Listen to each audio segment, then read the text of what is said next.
Mr. Harvest. Can I call you Mr. Harvest? Hey, yeah. Feel free to call me whenever you want. Right. Forgot to update my stream title actually. So today we are going to be talking about, correct me if I'm wrong, inceldom. Is that the correct term? Yeah, the experience of it. You mentioned you would try to maybe red pill me or white pill me. Maybe White we pill can talk. preferably, yeah. Yeah, maybe we can talk through our opinions on it or perspectives. All right. So for for my audience and for anyone who may stumble upon this in the future, how would you define inceldom or what is an incel?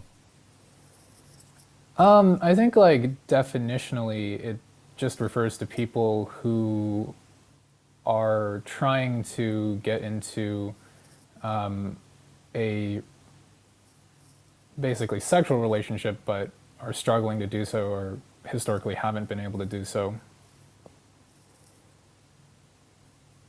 So you would say that inceldom uh, is like uh, the inceldom is like the state wherein you're a part of the incel community broadly, where you're interacting with other incels regarding incel, I guess, culture or incel communities, or is it more about just simply existing in a state wherein you are an incel?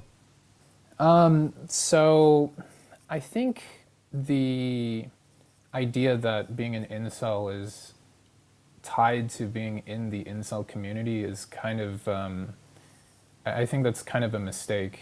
I think there are far more people who struggle with the condition than exist in these communities. And I would say, you know, this might be a little bit spicy, but I would think that the representation of incels that you see in these communities and the behaviors that the people engage with in these communities are not very representative of the behavior and experience of most people who are incel. Yeah, and that would be like just intuitively correct, as far as I'm concerned, with literally anyone who identifies as anything. I mean, you look at the LGBTQ community, you look at the black community, and if you know any LGBTQ people or any black people in real life, then you know it's pretty apparent that the average person who happens to be gay or trans or black, uh, their views and their life are not accurately represented uh, generally or even largely by activists or by the greasy, I'm sorry, the squeaky wheels are out here trying to get greased, right?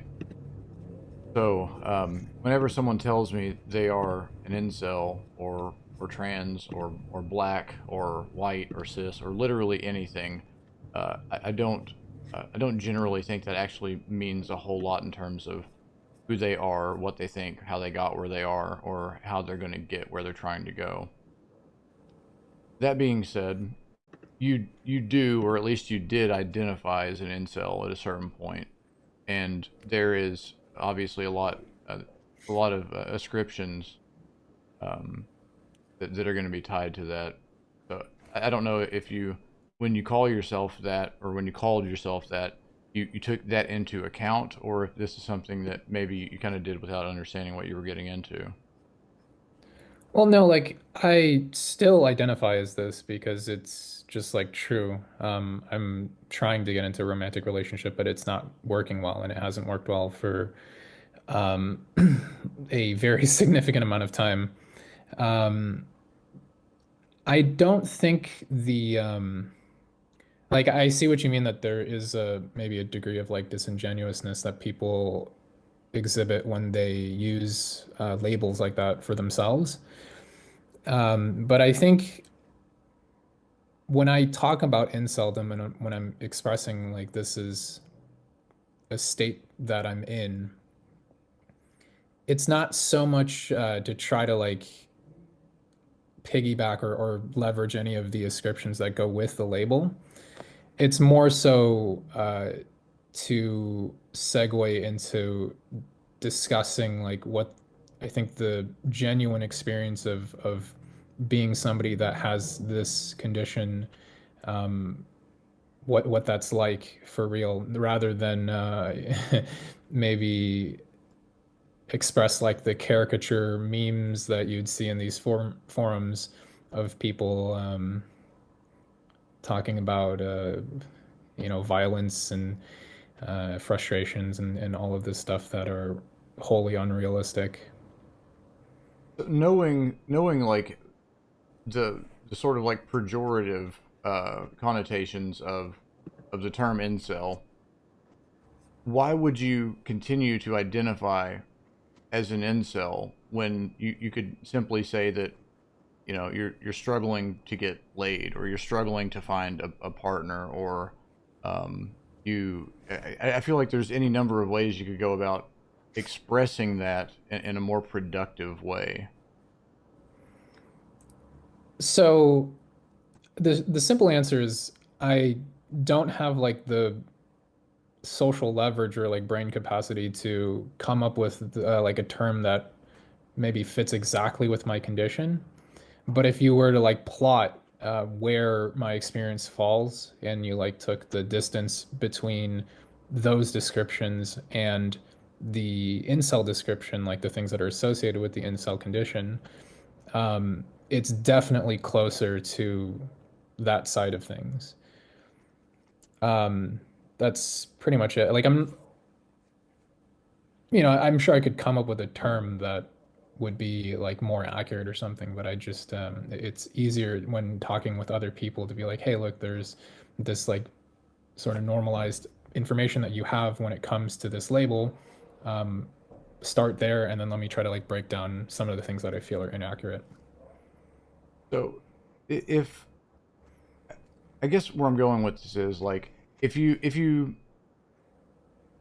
necessarily, correct me if I'm wrong, when you say you're an incel, you're saying this is something about you that you wish weren't so, right? Yeah, absolutely.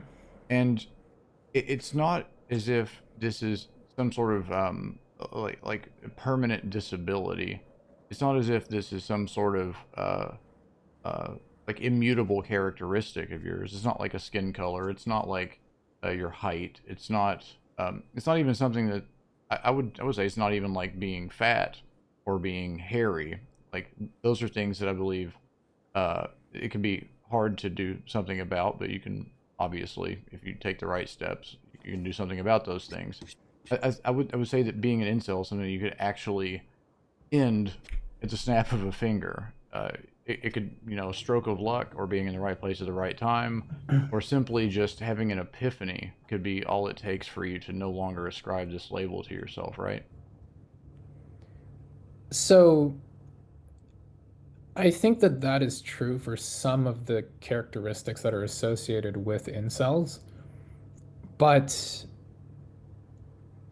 like the okay, so there's kind of like two things here. First, for me personally, a lot of what you're saying is true. That a lot of the things that I experience now are not uh, immutable.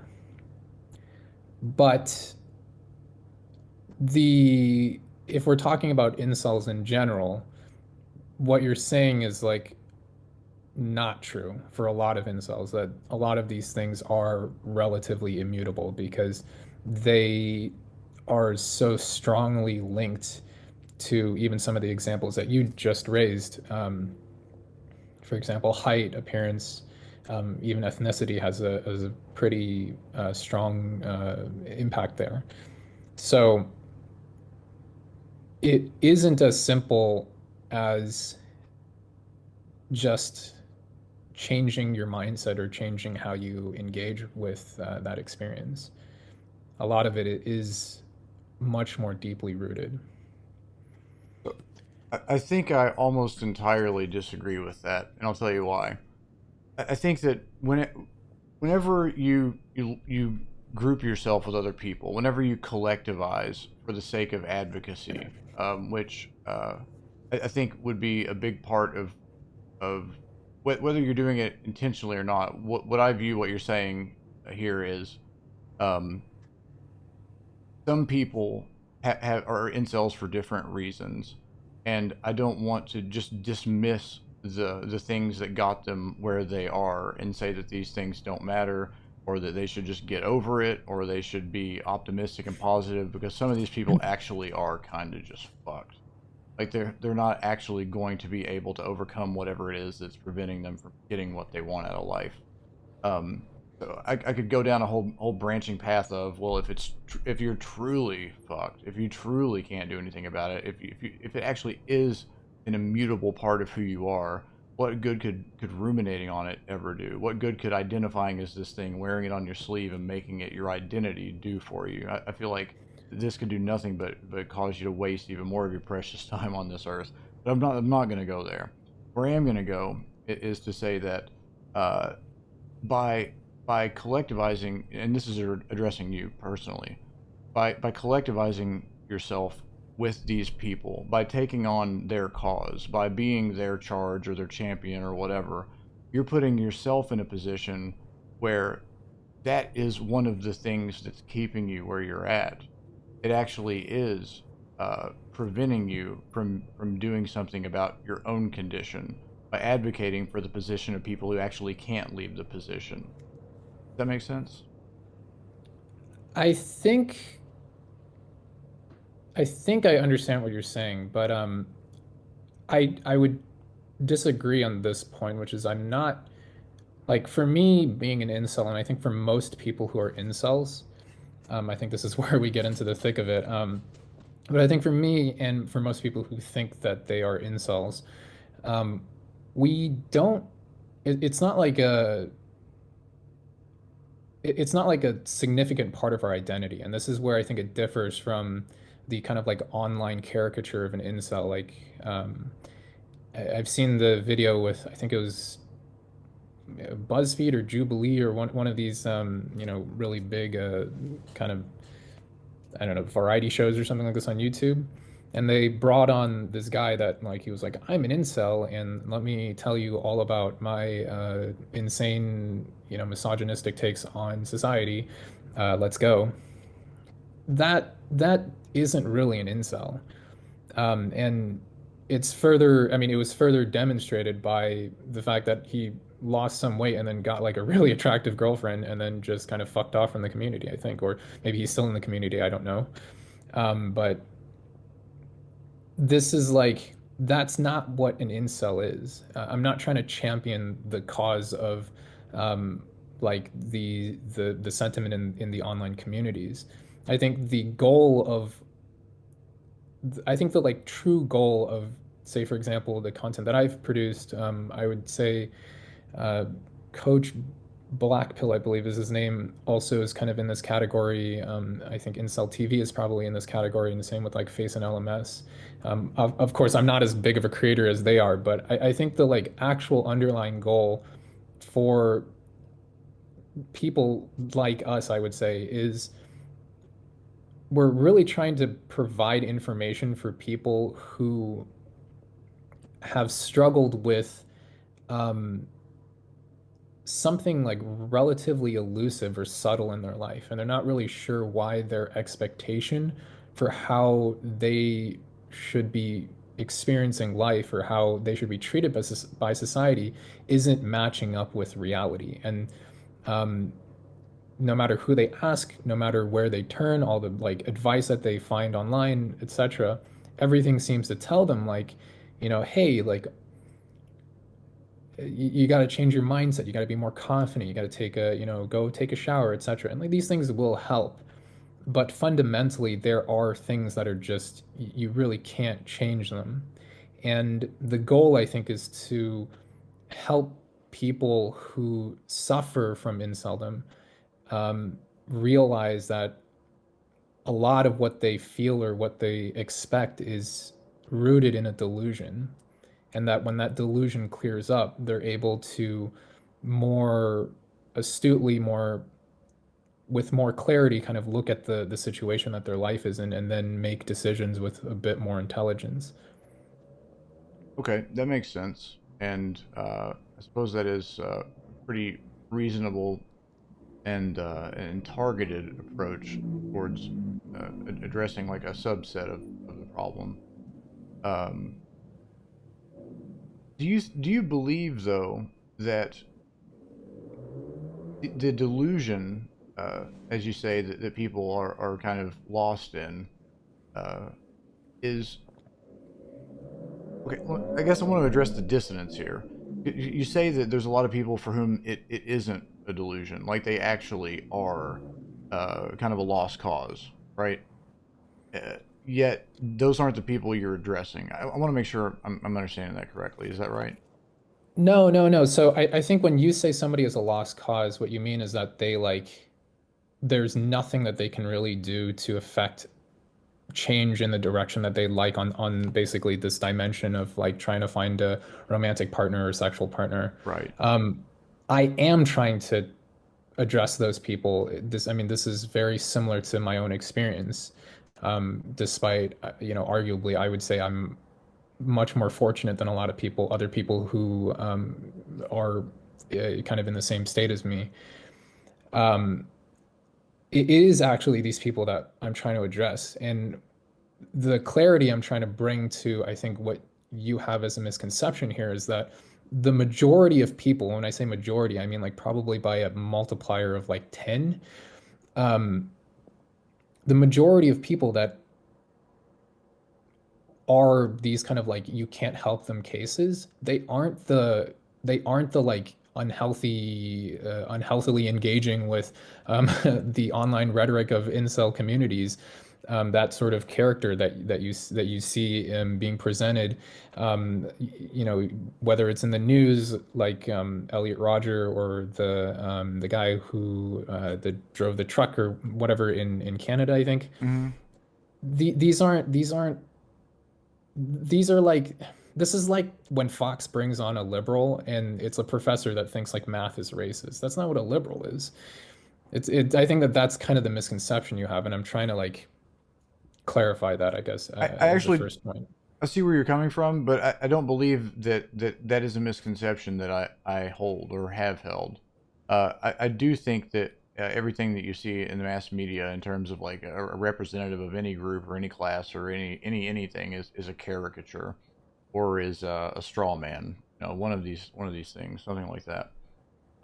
In like the guy you were talking about, the Jubilee guy or whatever that was. I'm aware of that, and I felt like the first video, like when he's like the really cringe, like overly like, hyperbolic sort of incel representative or whatever. I saw that and I thought to myself, this is going to make people associate the word incel with things that people who are actually incels would not want associated with them. Um, However, when he did do the whole turn and he becomes a guy who's no longer an incel, I thought to myself, well, this whole story arc actually should serve as an inspiration to a lot of the people who would identify as incels. That even if that guy isn't someone they find relatable, he's still evidence that you can actually shed some of the things that are holding you back in life and go on to get the bag, so to speak, right? And I don't know if any of that was planned or not, but I don't think it matters. Losing weight is not easy. Losing a significant amount of weight is not easy. Whether he was an incel before or not is, I think, kind of irrelevant to that aspect. So when I talk about people who are actually lost causes, I mean someone who like literally could not get laid if they needed to, like somebody who has some sort of like cognitive disorder wherein they're incapable of uh, being in a proximity with somebody, or even being able to have a conversation with somebody to lead towards that, or someone who is handicapped physically to the point where they wouldn't be able to actually engage in intercourse, or they wouldn't be able to, um, even have a conversation with a girl, and work in that direction. Like even if even if somebody bought a prostitute and sent them to them, they couldn't do anything with them. Like that's what I think of when I think of a lost cause. Like literally nothing could ever make it happen, kind of thing. Um, So I like where you're going here because this is really close to the line that I'm trying to draw. If you push that line just a little bit more, and you don't just include people with like uh like functional disabilities, and you also include the tail end of, say, for example, attractiveness, height, and exhibition of certain, I would say, like ethnic phenotypes is probably the most like correct term here to mhm. use. But if you also include those things and you look at the impact of how when you exist in those tail ends, the impact on a person's ability to find a partner, then we're in total agreement. I Like ca- on what group of people we're addressing, or I'm trying to address, sorry. so I suppose I understand who it is you're trying to address, and I guess I'll kind of shift to I wouldn't advocate for addressing them in that way. And the reason for that is I think I would agree that they are delusional, but I would say they're delusional because either their standards are too high, because they are kind of like misunderstanding what the problem or problems are that are keeping them where they're at. Um, Something like this. Like I would say that this is just a complete guess. I don't know if this is true or not. I'm not pretending like it's true. But I would guess that the vast majority of people who call themselves incels actually could really easily get laid if they were willing to get with someone who was of a uh, similar sort of attractiveness, right? Like, yeah, miscalibration is definitely an issue. I'm not saying that that's not an issue, but I think there's a gap between what you're saying as like miscalibration causing people to be incapable of getting a partner and the underlying like just reality of not being able to get a partner due to like their physical appearance or other things like this. So the commonly like referred to argument against what you just said is okay, there's a lot of holes in this argument. So if you want to break them down, like we can dig into it. I'm not just like stating this as fact and then ending the tree here. But the the counter argument is that the the care that society gives towards prioritizing the benefit of, at least in cis relationships, women, especially with the popularization of dating apps and speed dating, all these various forms of dating that exists now, makes it so that the matching between people who are of similar attractiveness no longer works in a way that is very fair. Mm-hmm. That's the first thing. And then the second thing is, So can I actually hit that point before you move on to the next one? yeah, sure. So I think that there's an enormous misconception of what dating apps actually represent. I think that people actually think that, and from what you're telling me, I'm not going to assume you think this, but I think that you might kind of be overestimating here the actual uh, the number of people that you would consider to be a quality partner who are on dating apps. I think the percentage of women that you would find to be dateable or bangable or whatever you want to call it that are on dating apps is vanishingly small. Like single digit percentage, I think still sounds a bit high in my mind. I think it's a fraction of a percentage, and I think that because oftentimes so much of the engagement we have with other human beings is online, you know, on Reddit or on Discord or on Facebook or Twitter or whatever else. we feel like all the people that we're talking to are representative of all the people around us. We don't realize that so many people we're excluding from our search because we're only looking in one place, and the people who are in that place are similarly limited in their view of the world and of their understanding of the world, and their scope is similarly narrowed. And you just by virtue of being who you are where you are, you're putting yourself in a position where the person that you are looking for and who might be looking for you just doesn't have the sort of traits that would lead them to that same place at the same time. We're definitely getting into topics that are a little bit juicier, and I have some stuff to say here. But I will grant you that I think a lot of the miscalibration when it comes to expectations about dating dynamics does stem from basically modeling everything after experience on dating sites. I don't think that that is actually significant.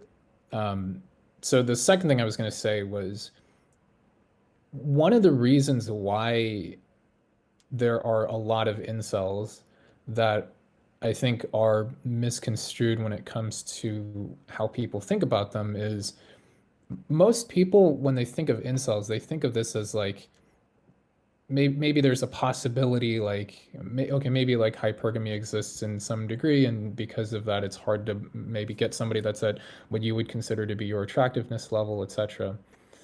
But if you actually dig into the numbers globally when it comes to people who suffer from from these conditions is you start to see um, like countries like China, for example, due to I believe this is like due to the one child policy, they actually just have I think like 10 million or so more males than females in the country.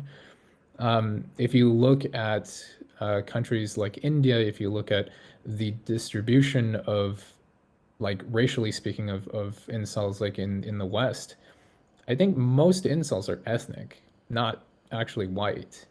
And when you start compounding all of this information together, I think it starts to become more apparent that there exists a segment of people who suffer from the condition, but not in a way that is it's like very hard to see how they would be able to escape that situation without um, in China the strategy is you have to acquire enough wealth and then you go to like Southeast Asia and then find a wife and then you try to bring them back, and even that still has a lot of complications. So there's so much there that I really just strongly disagree with, and I'm trying to avoid getting like super spicy about this.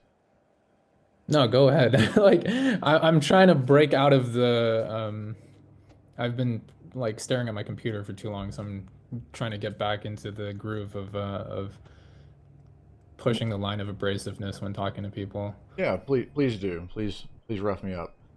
So people, I'm gonna tell you something you already know, but I'm just gonna say it out loud.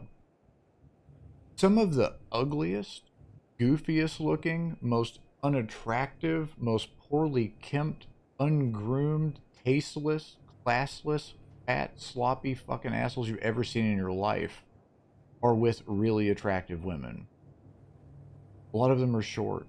A lot of them have a lazy eye. A lot of them ride a bus in places where most people drive nice cars. A lot of them have bad teeth. A lot of them smell bad, probably. I don't know. I don't get close to these people. A lot of them, I mean, it's a trope to say that there's like the gross guy who somehow gets the hot girl, and you assume he's rich. And sometimes he's rich. And, you know, I think for a lot of people, especially if you're like high function, high IQ, high capability, if you want to get laid, just get rich and start, appearing to be rich and start acting rich. And if getting laid really is your top level priority, there's stuff you can do there. Anyway, everybody has something they can work with, and for a lot of people, for those really goofy guys that you struggle to believe are able to get anything, and you're like, how the fuck? It's usually charisma. It's usually charm. It's usually some sort of like confidence, unearned or otherwise, that women are attracted to. And But those are outliers, right? Those aren't. That's not a. That's like not repeatable just by competition. So if everybody, for example, learned the charismatic tendencies or the charm tendencies, the things that you could change overnight to your behavior, even change over a month or a year or whatever of your behavior, if everybody started adopting those things due to the inherently competitive nature of dating, I mean, assuming we don't turn into a fully polygamous or polyamorous society, it just doesn't hold. It doesn't hold for, I mean, like imagine you're one of the 10 million, Chinese people who are on you're out in the farmlands or something like this, and um, hang, I have to interrupt you here. You're a math guy. You're way better at sure, math than I am. How many people are in China? about 1.2 billion. What percentage of that does 10 million represent, roughly? You round it up. 10 million, roughly about like a little bit less than 1%. Do you really think that that 1% more men than women, it even if in a worst case scenario it means as much as it could, we're talking about how many men actually not being able to get laid simply because they're a part of that buffer, right? Or that margin.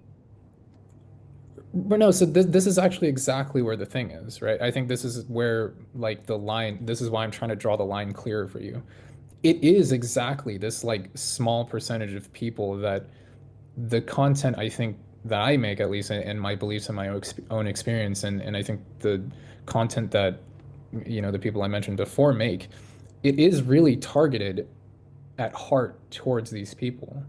It's not targeted towards the people who have slightly, like, maybe they spent too much time watching anime and they think that they're gonna find the fucking, I don't know, magic elf girl that falls from the sky and they're gonna be happy for the rest of their life without changing anything about themselves. That's not the type of person we're really like trying to target. Well, what would you say though if I told you, and I mean this with all my heart, I honestly believe that commiserating with these people, sympathizing with them, is the thing that's holding you back.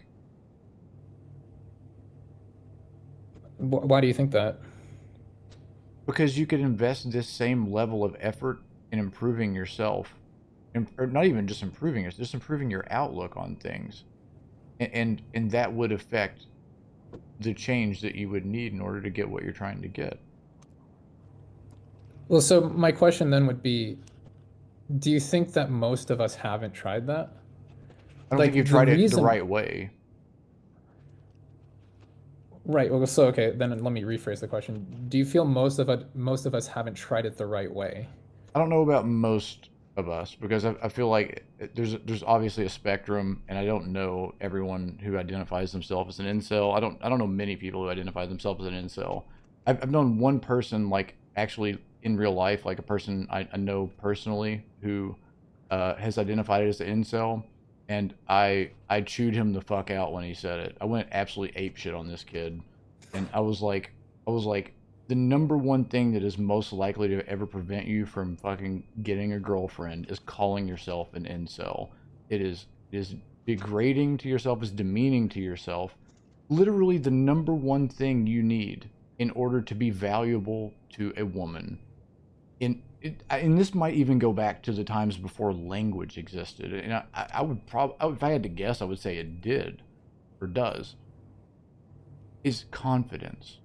Just seeming as if you know what you're doing, seeming confident, seeming as if the shit I think hits that's the a fan, I heuristic. got you, girl. I'll take care of you. I think that's a heuristic that doesn't work for everyone. Like, for me, the thing that is the most like important to a woman is probably being the best option that she can get. Like, I don't see any reason why, if you have all the decision-making power in forming relationships, or if you have a significant leverage in that decision-making process, why you would choose anything worse than the best option you could acquire. Would If you honestly you're, want to be with a woman who thinks to herself, he's the best thing I can get? I think everybody does that though, right? Like No. if you're intending to settle down, let's say like you like personally, right, or me personally, or anybody personally, if you're, you let's say you have a group of people that you could date, and you're aware and you're confident that all of them are interested in you, the only sensible thing to do would be to pick the person that you feel would have the best life with you. If confidence is enough to communicate that to a significant enough number of people to help you find that partner, that's great. And it works for, I would say, a large number of people.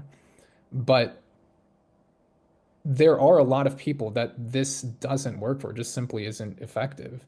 And it's hard to understand, I think, just due to the amount of people, like you said, I think maybe if you were surprised by the number, like it's actually not percentage wise, not actually that many.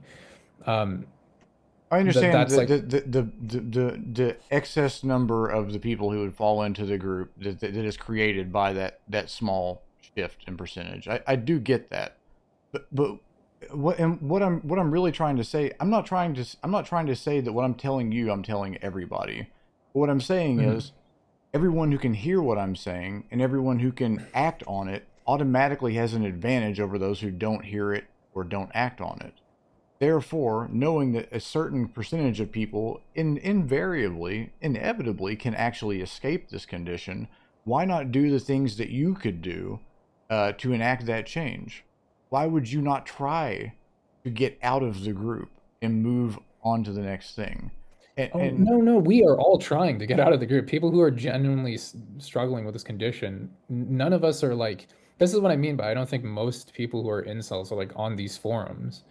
People who are like 18 to 23 or whatever, and they're spending hours on these forums complaining to each other.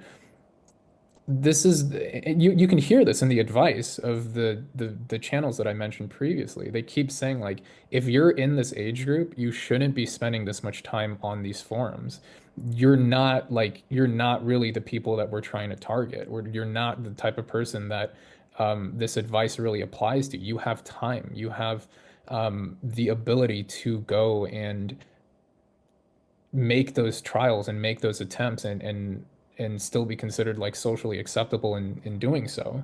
when you were 18 to 23, would you not go on those same forums and kind of look at that and think, cool story, bro, this is where I belong? No, not at all. Really? What were you doing at 18 Yeah. to 23 that would have precluded you from being interested in being a part of those communities? Well, I was studying. I had a lot of work to do. I had I mean, like just normal stuff, right? And If you and didn't though, if I didn't have were you getting things to laid do, back then? more than I am now, I Okay. would say. So you do get laid now though, just not as much as you would like. Not now. Like I said, I haven't had success finding a romantic partner for a very, very long time. Okay.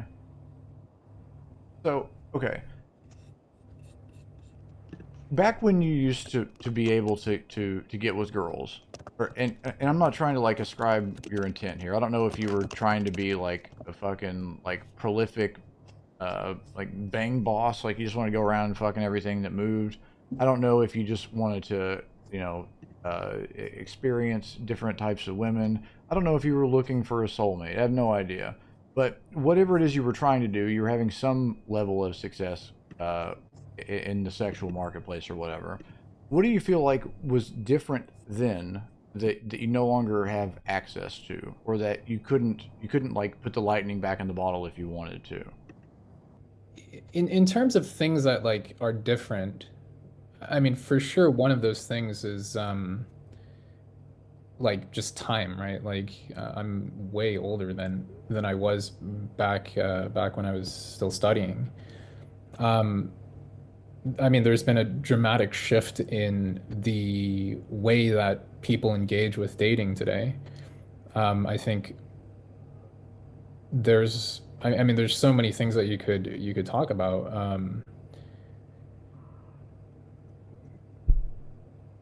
Is there like a So, I is there mean, something you're like really trying to hit at, or uh, you're actually on it right now. I feel like you kind of stepped on the landmine. The problem isn't that you can't get laid or find a partner. It's that you've chosen to prioritize other things. no, not necessarily. I mean, I think like so.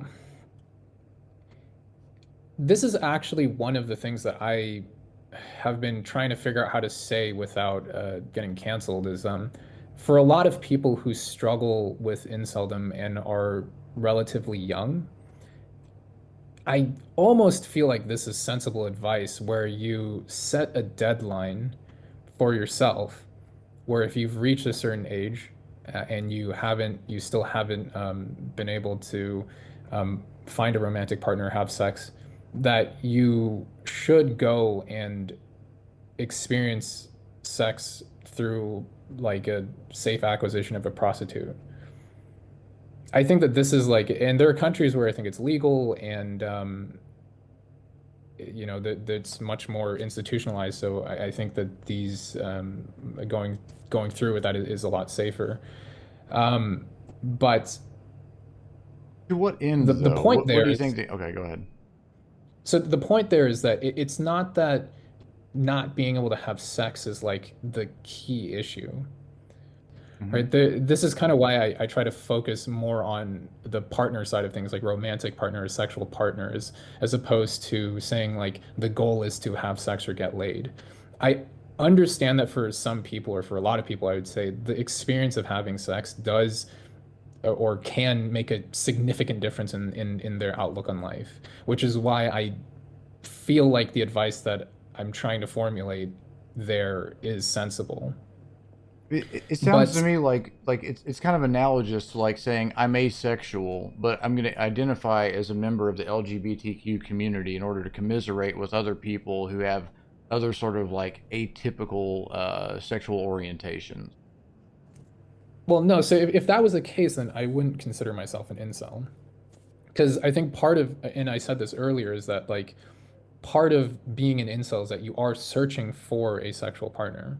Hmm. Um, but the thing is like it's not just about having sex. Like there are means that you can go through to get sex, like kind of with like very, very high likelihood, right? That's not really the goal. Right. And just to address the commenter, I was not at all suggesting that asexuality and inceldom are analogous. I was just kind of using it as using those things within the context of the broader communities as the analogy. Uh, anyway, so if if sex isn't the goal, if it isn't the core of what you're after, why incel? Why would you call yourself an incel if that isn't the thing that you're, if that doesn't describe the problem, or if that doesn't describe the condition accurately? Why would you ascribe that title to yourself? Well, no, that's what I said earlier, right? Is like if I had the brain power or social leverage to introduce new terminology, I would do so. But Hmm. I don't. And it's closer to the like common notion of what an incel is than it is to I'm struggling to get laid. There is a degree of permanence or severity, I would say, that is associated with, I think, the experience of people who struggle with this condition genuinely, that is captured by the more stereotypical presentation of the condition. Um, I think like I think there are a lot of people that would benefit from more red pill tendencies, and if they went and tried to self-improve and do all this stuff, they would kind of be in the same shoes as the guy that was on the variety show. He would be able to get a girlfriend, or they would be able to get a girlfriend that they're very happy with and have a fulfilling life. I think that that's the case, and it's great. Like for those people, it's incredible. Um, Unfortunately, there are a lot of factors that go into a subset that I don't think any of this like just it just doesn't work for. And the primary issue or the primary problem has essentially nothing to do with um, basically anything that's mutable. Hmm. A lot of it is simply an issue of, and when I say this, when I say mutable, I mean like realistically mutable. I don't think um, getting rich at an early enough age is on the table for a lot of people who suffer from this condition, and like the same for, I guess, any other subset of people. Um, but there's very little that somebody can do if they are, under 5'5". There's very little somebody can do if their facial attractiveness is just not conventionally or just universally, I would say, like appealing to people. The statistics and probability are not in their favor, especially if, and I think that this is the case in more modern cultures. People, when they make a decision about partners, they are oftentimes just looking at like who makes me feel the, who makes me feel the most utility, essentially. If I have three options and um, Do you they're all honestly like, believe that women look at you like that? I don't think that they may not like mathematically analyze it, but I think that at the end of the day, they pick the person that they think is best. Yes. You I think think everybody does. I I I, I don't know how to I can't prove to you what's inside my head. I don't have any way of doing this. But to the degree that you're capable of taking what I say on its word, I do not think like that. I've never thought like that. And I would be disgusted with myself if I thought like that. And I don't mean that to say that you should feel disgusted for thinking that way or that other people should. I don't think there's necessarily anything wrong with thinking that way.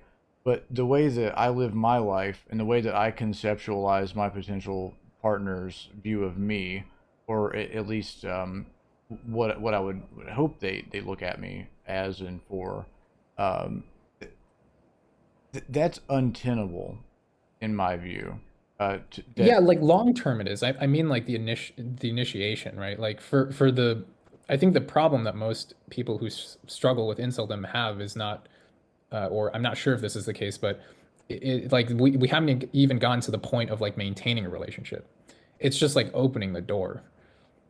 But I've never thought about that when I'm thinking about hooking up with somebody. I've never thought about that when I'm trying to decide like which of the girls that I could be dating should I be dating. When should I like stop talking to this one girl in order to commit more time to this girl? I've never thought about like who offers me a better value proposition or who offers me or like so let me rephrase that. I have thought of it in sort of a value proposition sort of framing, but not in terms of like to me it's like if I cut her off and go with her, will I regret having lost her in favor of her or vice versa? And and more importantly, am I willing to risk losing one of them if the other one remains in the picture? And I come to the conclusion that one of these two girls has to go, or I can't actually be who the other girl needs me to be. Therefore, I'm going to cut this girl off and go with this girl. But once I've decided that I'm going to commit myself to this person, I'm going to continue doing so until such a point where it seems like it's no longer worth doing, or hopefully we wind up popping out a bunch of kids together and live happily ever after. And one of us, Like inherently, this is what I mean though. This is a method of value like this is like you're evaluating the value, right? Like or utility or whatever it is of the people that you have access to. I'm not saying like there's I'm not saying that women like sit down in front of a table and pull out a pencil and like do calculus in order to figure this out. A lot of times it's just inherent. Like if like if you're at a club, let's do a short-term relationship example or hypothetical. If you're at a club and it seems to be the case that two girls want to hook up, you intrinsically have some notion of which one you like more, and that's the person you probably will go with, right? Right. But In you the but you're not same even putting way, yourself in front of people if you're out here advocating for incels instead of going out trying to find somebody, right?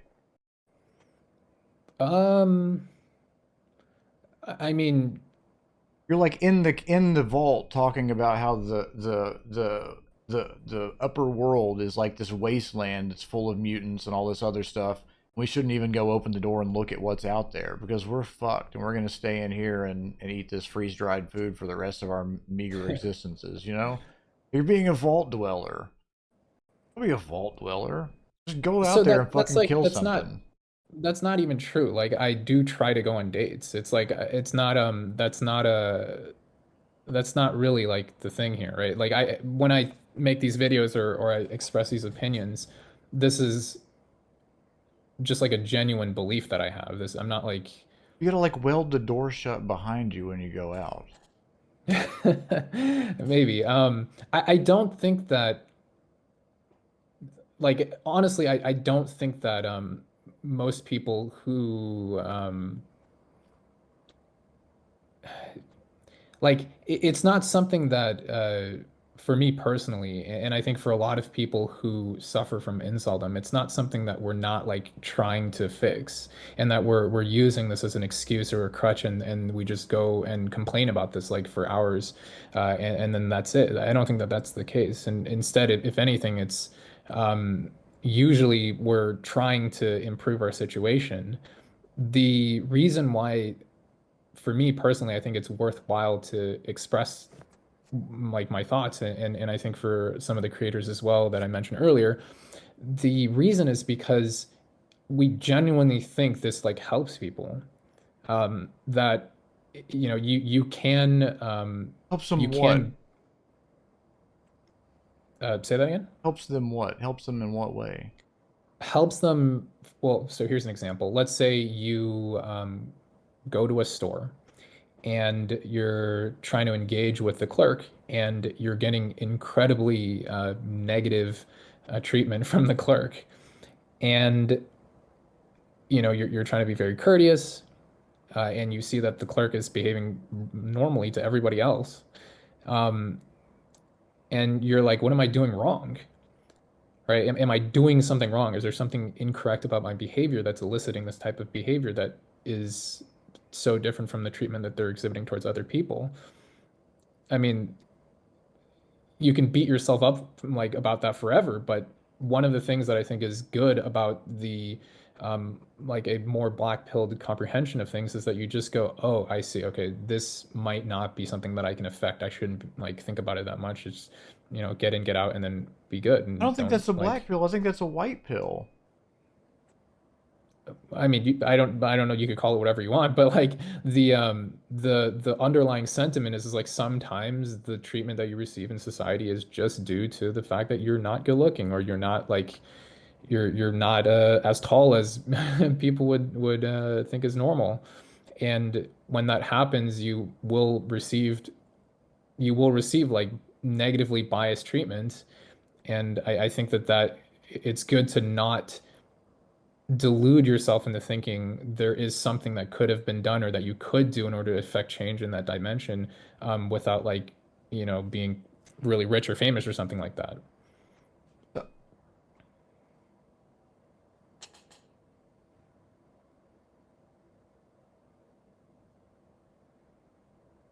I'm 37 years old. I'm single currently, right? Technically, I don't know what you would call what I am. I don't care. You can call me Bob if you want to. It's complicated. It, Like it on it's Facebook, not yeah. complicated so much as it's like there's not a label on anything. Um, I I I have been in long-term relationships. I've been in very serious relationships. I've been in way too many relationships simultaneously. I've been at a point in my life where I can honestly say I feel like I could walk in any room or any club or any bar and pick a girl and go talk to her and take her home with me. I used to feel that I used to feel when I was that way that I was that way, and I tested it and I was right. Okay, was an absolute fucking asshole. A I was the kind of guy that you look at that you would look at and say, this is what's wrong with Tinder. Is that this guy goes in there and swings his dick around and gets to choose whoever he wants, and who he wants is 7 or 8 of them, and they're the same ones that I want, and I can't have them because whatever, it's unfair, blah blah blah blah blah. And I eventually came to a point in my life where I was not only no longer happy with that, but I was like retroactively very disappointed in myself and very upset with who I had been and what I had done to people. And it took me a long time to like get over who I was and try to be someone I could be proud of. And when I started working towards that and feeling like I was making progress, I realized that I'd become someone who was unfuckable. I'd become somebody who was like apologetic. Like it's like I regretted being attracted to people. And I didn't want someone to be attracted to me for my looks. I didn't want somebody to be attracted to me for my brains or attracted to me for anything about me. I wanted them to be like, um, I wanted them to find me irresistible because I found them irresistible or some corny shit. I don't really remember all my thought processes as I was going through all this progression, but I feel like I've been on many positions on the like Giga Chad to Incel spectrum over the years, and being an Incel, and although I would say I would never identify myself as an incel, and honestly, I was never an incel, but there was a time where I couldn't bang who I wanted to bang for sure. And um, when I was that guy, and also when I was the I can bang whoever I want guy, I was, I think I was being a bad person. I think I was literally wrong about my conceptualization of the world. And when I realized what I really want is someone to have a deep, sort of inextricable relationship with, start a family with, to make more people with, who can go on to espouse the values that we now hold and try to make the world suck less. Um, that's what I want now, and I've had to completely rethink who I want to do that with. And I still want someone who is extremely attractive to me, and that's a non-negotiable for me. So that makes it that's like challenge number one. Number two, I want somebody who is young enough that once we get in a relationship and start building a family, we can have a few kids. I'd like to have, you know, ideally like 3 to 6 kids, like quite a few kids. If we can only have one kid, what if she's perfect for me otherwise? Then that's irrelevant. If she wants to have fucking 12 kids, like okay, let's go. But like that's kind of what I want. And what I'm trying to get at is I have like some really specific things that I want, and I'm willing to maybe negotiate on a couple things in order to make sure she can get what she wants also, if that makes sense. But nonetheless, I've set my sights really high, and uh, since I want a really attractive woman who's really young, who has a good personality, who's outgoing, who has good values, who wants to start a family, I'm going after women who a lot of people are going after, right? So I have been for the last year, and I will be for another year if I have to be. I don't really care. I've been celibate. I haven't had sex with anybody because the kind of women that I could easily have sex with, that I know I could easily have sex with, I don't want to have sex with. I don't want to have anything to do with them. I want to find someone to form a lasting relationship that is the cornerstone of my life moving forward. Does that make So sense? I think a lot of incels share, maybe like aside from the specifics about how many children, but like I think a lot of incels share the same goal as what you mentioned at the like last phase that you uh, mentioned entering. But the difference is uh, we don't have those other two phases. We don't have those other options. Um, the I think even for incels that maybe struggle less with like the physical side and struggle more just with like the mental side, a lot of a lot of people they like the people that they could even engage like casually with for sex are not people that they would want to. So it's like if you can take the situation that to try to like communicate something for empathy, like if you could take the situation that you feel like you've reached at the end and then remove the first two and think from that situation, like you don't have that possibility. You don't have that. And in fact, for a lot of people, they don't even have the experience there. There are people that are like 36, 37 that have never had sex before, never kissed a girl romantically. Um, if you change your conditions, like, do you see why like the disadvantage is so much more significant now? And I don't. And oh, you don't? Okay. no, and the point that I guess I was trying to make that I probably didn't do a good job of making is that I feel like I am also in a very unique situation. I feel like I'm also in a situation where I have to be willing to compromise in some ways in order to get in order to be in a relationship that I'm going to be happy with and find fulfilling. And because I am like all the girls that I've been dating or talking to or wanting to have a relationship with um, are girls that are like between the ages of like 18 to 24, roughly, maybe 25, 26 at the oldest. Again, because I want it's not because I'm like hyper fixated on like young girls necessarily. It's that or young women, I should say. That sounded creepy. It's that it's that I want someone I can start a family with, and I can't start a family with a 37-year-old woman for in the vast majority of circumstances, right?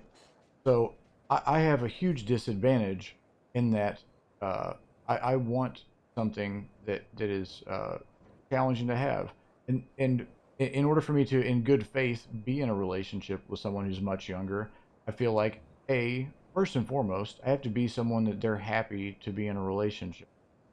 That means I'm taking care of myself physically. I'm someone that they aren't concerned is just going to randomly die or be like, you know, if I'm 20 years older than somebody, they reasonably might expect that I'm going to die 20 years before they do. And they're thinking to themselves, like, I don't want to be like 60 years old when my husband dies and we have another 20 years of my life to live without him. Um, and frankly, I feel like that's something I literally can't overcome. And I'm not going to try and pull the wool over somebody's eyes. So what am I realistically thinking to myself? I need to be with somebody who thinks to themselves, it's okay if my husband dies 20 years before I do, because I'm going to have the family that we started together to lean on, to be with, to experience the rest of my life with, right? Or something like that. Something approximating, I would rather spend like 40, 45 years with this guy than spend 70 or 60 years with somebody else, right? Does that make sense? It's a huge hurdle Yeah, to yeah, like overcome. your situation is not easy. I'm not saying that your situation is easy, but what I'm saying is the situation of and for me personally, I would say like again, I'm not on the like worst end of this, but uh the situation of people who like my content or the content of other people and my thoughts, I think they apply to they're in a significantly worse situation. Like one example is it's not only that girls don't want to talk to you. A lot of times, whether it's due to inheritance of some traits that create really antisocial behaviors, compounded with negative treatment from society just not being like aesthetically appealing, compounded with just basically being normal in terms of accomplishment and achievement, um, it leads to a situation where a lot of people simply they're not just not having like attention from the opposite sex. They're not having attention from anybody. These are people that like they can't. And if I understand correctly, like you're somebody who at least socially, like from a friendship perspective, you probably have the ability to make a lot of friends. I If do, you but I wanted to, haven't always. I had to accept at a point that I was not the kind of person that I wanted to be because I wasn't getting the sort of outcomes that I wanted. Therefore, it's not, I don't care, even if it is society's problem, society doesn't give a fuck about me, and society isn't going to do anything to help me. And there's no group of people that I can commiserate with. There's no group of people that I can identify as a member of this community, and they're going to help me. All they're going to do is help me cope. All they're going to do is help me cope with the fact that I'm not who I want to be. All they're going to do is give me some false belief that if I do blank or I do blank, then everything will just be fine. Or there's this other thing I can have instead. Or if I follow this 12-step program, I can be something. And I'm telling you that there's no prescription for being who you want to be. The only thing you can do is accept that you're not, and accept that you're the only person who can make you who you want to be. And you actually can be, with vanishingly few exceptions, who you want to be. If you want to be like an Olympic track star and you're like a 40-year-old with one leg, like, you're fucking delusional. Get out of your head. Do anything else with your life. What are you doing? But you, let me tell you some things I don't know about you. I don't know if you're in a wheelchair. I've never seen you stand up. I don't know if you have like some crazy bug eyes, like, or you might even be blind, like legally blind, not literally blind, because obviously you're doing some computer stuff. You could be like nearly blind. You could have some like serious motor function issues. You could have all kinds of crazy shit going on that I don't know about. But I'm 1,000% positive right now that you could go to a bar somewhere close to you and just smile and look at a girl like you think a girl might like to be looked at, and have a really good chance going home with somebody if that's what you wanted.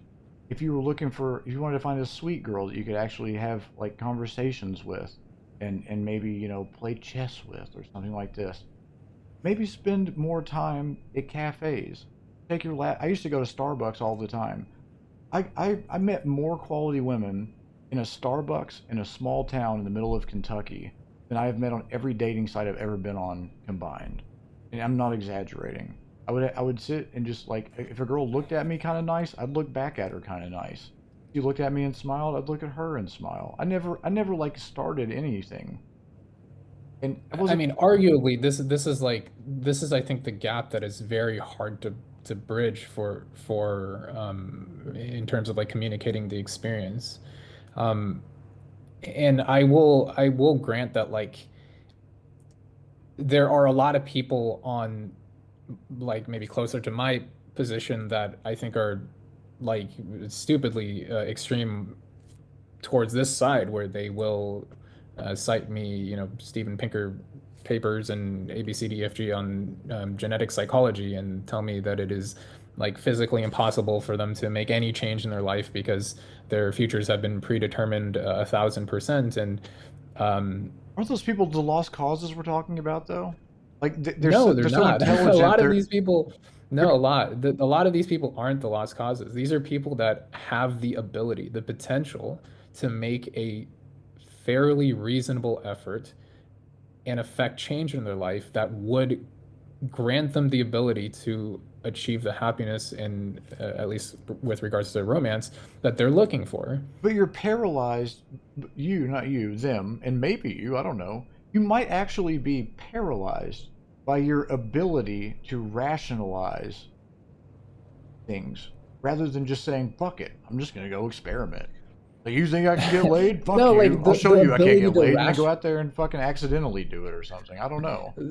the ability to rationalize has come around because there has been so much anecdotal experience. Like the experimentation has been done. The reason why I think a lot of the sentiment um, that I at Why least be a number? Why be a part of that? Why be a part of that rather than, if you're going to be a number, why not be a number on the side of getting what you want? we're trying. We're definitely trying. Fuck And we. Quit saying we. You. Why don't well, I'm you? trying for sure. I am No, definitely you're trying. not. I think You're not. You're trying to convince me why you can't. That's no, I'm not. absolutely what you're To doing. I'm trying to tell you why some people can. I don't think like I said, I don't think I'm at the worst end of this. And I think a lot of the stuff that you mentioned actually is stuff that I feel like I need to work on in order to improve my chances of finding a partner that would be happy with me, and also I'd be happy with them for sure. That's not really the situation that What if working on I'm it trying to just communicate. means accepting one thing and then everything that comes downstream as a consequence of that? Just you literally only making one initial change and then accepting the other changes that come along with it. Because that Well, it I depends on what the change is, right? If the change is like I have to get leg lengthening surgery to, make myself tall enough to be attractive, at a statistically like significant level, then I'd probably say no. But if the change is like, I need to change some aspects of my mindset to change some antisocial behaviors that I exhibit, then yeah, of course. These are things that I'm working on myself. okay, so here's the change. Are you ready for this? Hopefully. This is homework. This is a challenge. This is like a call to action. This is whatever you want to call it or whatever you want to conceptualize it as it is. But I would suggest that you make this a mandate for yourself, if at all possible, that you refuse to accept that there is anything about you that would preclude, I'm sorry, anything wrong with you or anything bad about you that would preclude somebody from appreciating what is good about you. I already believe that. I don't think that that's the case. Then why would you call yourself an incel rather than a guy who is out here trying to find the love of his life? Well, because the difficulties involved with that task, when you say it as like, I'm just a guy trying to find the love of my life and I'm failing, You're not that implies failing. a, It's hard. sure, or haven't succeeded yet. Um, there are implications that you have a significant amount of leverage in affecting change there that is easily changeable or manipulatable. When I say Only in easily, I mean like yourself. relatively easily. You're the only person you have to affect change in, though. You will find a girl. I swear to God, you will. I bet my nuts on it.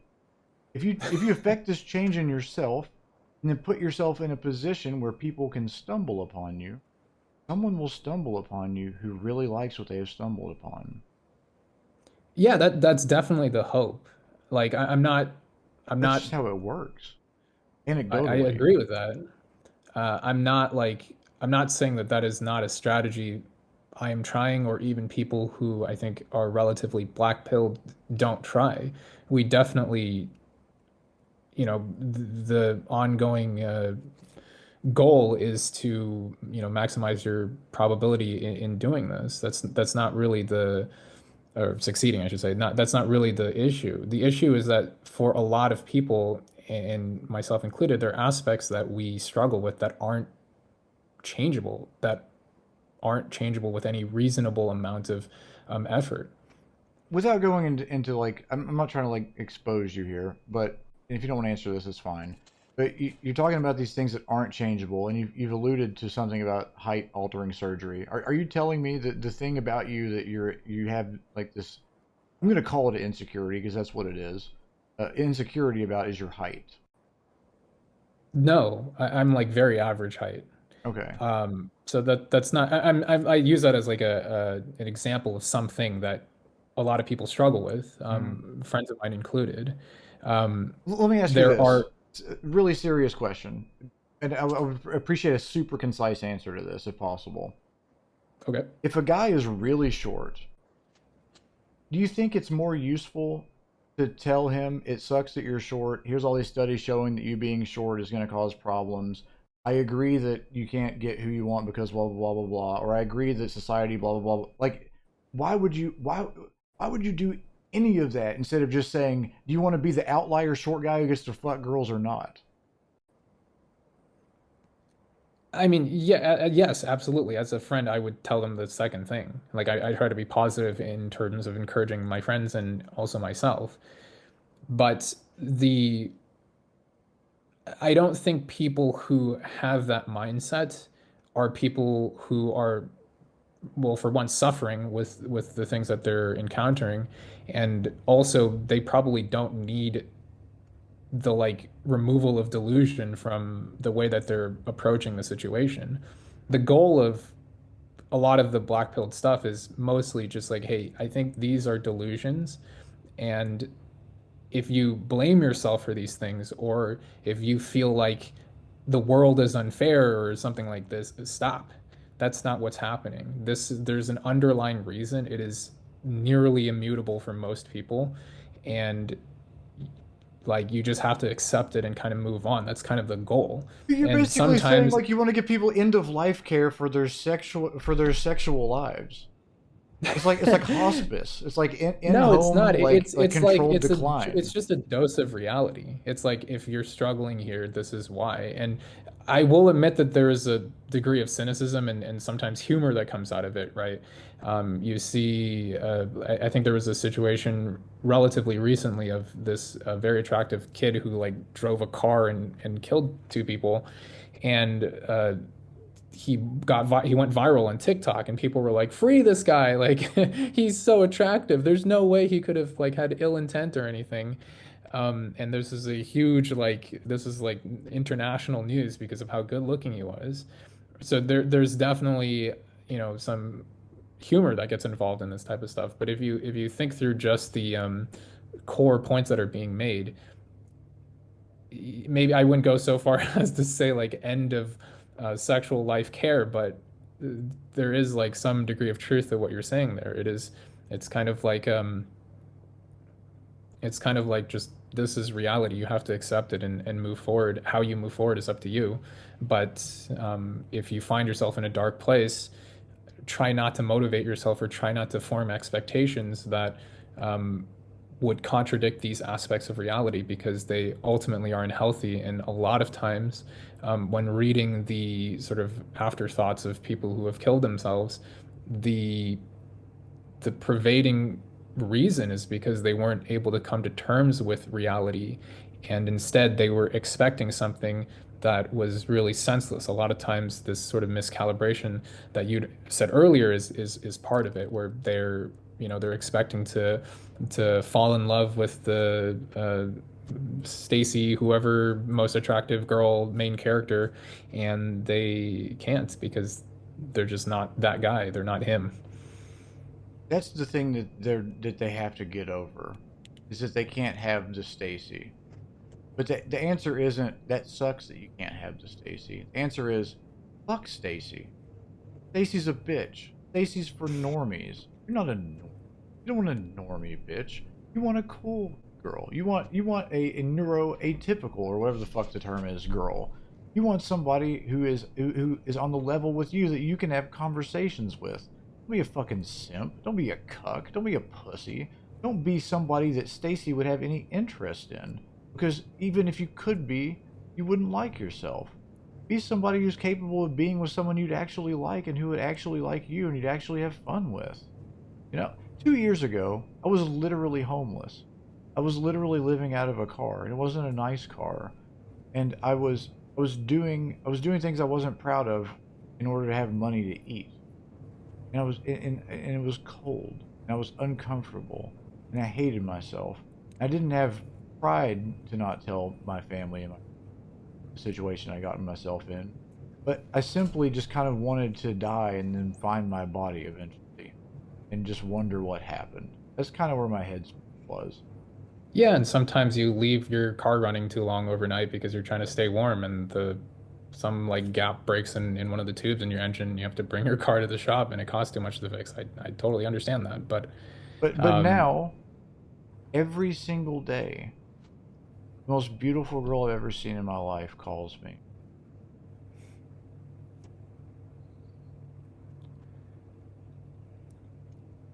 I mean I would say you're lucky. I'm not It's good for lucky. you. I'm not lucky. I don't believe in luck. Well, I think you could argue the cards you start with are part of your luck. And I think, if I'm not the best judge of this, so somebody could disagree here, but if what you're saying is true and the attraction you've had from women is genuine, then you were born like pretty damn attractive. So I think that that's a pretty big plus that I would say is also attributed to luck. I don't know. I don't know. I can look at a guy and tell whether they're like generally unattractive, I think pretty easily. I can look at a guy and say, nobody wants to fuck that guy. Or I can look at a guy and say, fucking Giga Chad, fuck that guy, or something like this, you know? Uh, you're obviously not, you're not a guy who's going to be precluded from having women because of your looks. You're not a bad looking guy, is what I'm saying. And it's obvious that you're not. But you're like your genetic, the genetic component of your looks, and like that's one component. Then there's also like your the way you groom yourself, right? And the way that you take care of your, like if you have like three chins, most women aren't going to find you as attractive as if you have like one chin, right? So Yeah, sure. what you do in terms of having your body look and feel the way you want it to, or the way that women want it to, is a huge component of it. If you want a certain kind of girl, what kind of guys do those girls go for? How close to being one of those kind of guys can you be? Do you want to be? And also think about this. Do you want to be the Giga Chad? If so, you really are the problem. You either need to just dissociate from that brain dead shit, or hit the fucking gym constantly. Quit playing video games. Quit talking to people on the internet. Quit leave forums. Delete all of your accounts. You can't be Giga Chad and be on the internet talking about how you wish you were Giga Chad. It's not possible. Giga Chad is constantly working on his body. Either do that or quit wanting to be it. That's not a snap your fingers and do it thing, but that's the thing that you have to work towards doing, because that's where the problem is. If you don't really want to be Giga Chad, or you acknowledge that you're not going to do the work it takes to become Giga Chad, then think to yourself, what can I reasonably do to not only be more appealing to women, but also more appealing to myself? What can I do to make it so that when I look in the mirror, I'm like, I think that's something that's worth assessing and working towards, and it's probably not as hard as you might think. And it's something I do like pretty much every day, I think. And I do think that is a big part of why I am capable of being appealing to someone who I want to be appealing to, is because I care that I'm appealing to her. I'm not trying to be like a fuck boy. I'm not trying to like cater to her needs and be, exactly what it is that she wants me to be. It's that I know who I can be. I know who I want to be. And I am either that thing or I'm something approximating that thing at all times. And it took me a long time to get there. And now that I'm here, I'm not going to fucking lose it. I'm not. I'm just not. Because the consequences of losing it are not something I'm willing to take on.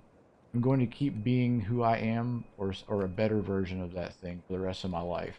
And just me saying that and me knowing that gives me the confidence to approach a woman that I want to approach. Does that make sense? Yeah, I think what you're saying is like very good advice. I think it applies to almost all people that, especially a lot of these people that are on the forums, what maybe you would call like a pseudo incel. Let me give you like two anecdotes here. The first one, I'm not going to give you, it's just a video. I don't know if it's still up, but there was a video that was uploaded by a guy. I think it was titled, "I Feel Like I Am the Only Incel." Mm-hmm. This was a video that I felt was one of the few, probably like actual genuine representation of what an incel, their life experience is like. You can see not just the content of the video, but you can see like the type of car they're driving, the physical stature, they're not like crazily deformed or anything like that. They're wearing pretty normal clothes. That is probably a good representation. And I don't know how much you've like done like sports and gym training and stuff like this. I've done a lot in my life. And I know I don't look like it. I look maybe a little bit just too skinny and playing video games all day. But I did a lot of sports in university. I competed and did things like this for both in high school and in university in a lot of different sports. There is a lot to do with genetics in terms of being able to develop a physique that would be attractive, not just in like the ability to put on muscle, but a lot of times people simply don't receive like any positive feedback when they try to go to the gym. So that's the first thing. But hang on, you're still complaining about things that are outside of your control instead of assessing the things that are, right? No, I'm not complaining here. I'm saying that Or there's sometimes. that's fair. I shouldn't say complaining. You're talking about things that you actually can't do anything about. Yeah, but the issue is when there's nothing you can do anything about. And this applies to a non-zero, maybe you wouldn't say a significant amount, but I would say it's like a large number of people that exist on the planet. But if there's nothing you can do about it, then I would argue there's nothing to talk about. I think there's plenty to talk about because of the fact that there has been, not at the fault of But maybe individuals. actually, I'm wrong because it doesn't even matter because we're talking about you, not the collective. We're talking about you. You don't have Oh, that okay, me. excuse. I don't use it as an excuse. Okay, why can't you try to look at yourself the way I look at myself? I try. I definitely try, but I also recognize that there are parts of me that I just can't change that are, I do too. I want to be yeah, sure. taller. And then I also have to recognize like what the impact of these things are. No, you don't. You literally don't. There's no impact. You find somebody who doesn't care rather than Well, finding the ones who don't care. I'm sorry, the impact or is that that it's do care. hard to find those people. That's like the actual impact. And when that Get happens, off when dating you, sites. Dating sites are cancer. I'm going to say this hot take. Women on dating sites are fucking scum. They're awful human beings. They're disposable human beings. They're useless. oh, They're okay. worthless. They're not worth your time. The same goes for men, to be fair. I mean, However, I agree that plenty of people on dating sites are not what all I'm of looking them. for, and I don't put a huge amount of time into it. Like I put almost no time into dating sites. In I real still do life, try to, women I aren't still looking try to. at you knowing how tall you are. They don't think about that ever. You're either taller than them or you're not. That's all they think about. That's not true statistically, at least. Like When in asked, they're thinking about it. This is observation bias. that's okay. You could raise that complaint to people who've done these studies in the past for sure. No, Um, no, and we would address what the study is actually telling us. When we ask them a question, they answer the question, right? Like we're automatically putting thoughts in their head that weren't organically there, right? yeah, but there is like effort to try to mitigate that. There is a reason why we're able to take scientific studies seriously despite knowing that there can be a lot of confounding factors is they're designed in ways to reduce the amount that the bias like would affect the response that they would get in the data. You're taking something that has broad sociological implications and stamping it on yourself and saying it matters in your circumstance. You're using it as a coping mechanism to not do the thing you need to do as an individual to nut the fuck up and go out there and get your girl. That's what you're doing. You're being a bitch. So interestingly, in a kind of related conversation, the last guy I debated also used a similar argument, but there is, and I'll try to like raise this. Hopefully, it's not too weird here to follow. Any girl who had a lady boner for you just lost it right now when you let me call you a bitch, by the way. And you said, yeah, somebody else called me a bitch once. You can't let that No, happen. it You got to wasn't the push back. bitch You got to statement. call me a bitch. You got to call me an asshole. You got to call me a cuck. You got to do All something. right. You got to fight back Well, here. You can't intellectualize this. You're being a bitch by doing that too. okay, cool. But like Come the on, do it. Call me a pussy. you're a pussy. Thank you. You're welcome. Jesus. The misconception that can oftentimes happen is that when you have a result at the population level, it doesn't necessarily apply it to individuals. That's correct. But that depends on the way that the distribution looks. Like if things are distributed relatively with relatively low variance and it's like unimodal, then the statistical like uh, things that you take out of the data are going to be relatively representative at the individual level. A lot of people will cluster around those statistics. I don't know if that made any sense, and I It, apologize if it that's like does, but too you're jargon heavy. mapping something, or you're mapping this the wrong way. You're maybe that's not the right word. You're looking at this line and saying, as blank goes up, but you're failing to consider that at the thing where the lowest person on the totem pole is, there's still that whatever percentage of them who are hitting their targets too, right? There are the percentage of the 4'8" guys who are banging supermodels. This is true. Are you going to be Yeah, that but guy, or are you going to be the guy who's somehow average height and still not banging somebody? right, but you remember how earlier you said like 1% is low, right? Those people are like hundreds, maybe tens out of like the 10 million. That's where it's like Even if it's there's not. only one, why don't you want to be the one?